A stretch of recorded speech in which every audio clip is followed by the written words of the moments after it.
الصبر طال والمغترب منحوس، ودايم على حب الوطن مهووس.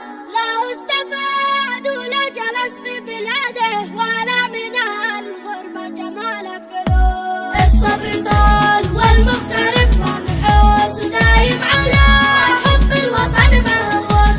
لا هو استفاد يمن الإبداع.